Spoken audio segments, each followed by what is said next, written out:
এটা এই জন্য বলছি যে বিএনপি আওয়ামী লীগকে যদি পুনর্বাসন করে তাহলে তো এইটাই হওয়ার কথা।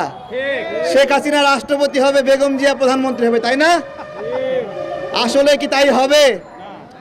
মায়ের চেয়ে মাসির দরদ বেশি। এ ভাই বুঝতে পারছেন নি? মায়ের চেয়ে মাসির দরদ বেশি।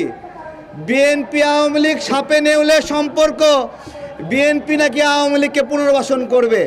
এই গাঁজাখুরি গল্প বিপ্লবের পরে অনেক সংগঠন শোনাচ্ছে। হায় হায় হায়, বিএনপি আওয়ামী লীগকে পুনর্বাসন করছে। মায়ের চেয়ে মাসি দরদ বেশি না ভাই? হ্যাঁ, সেই মাসিরা হলো বিপ্লবের এখন বাবা হয়ে গেছে।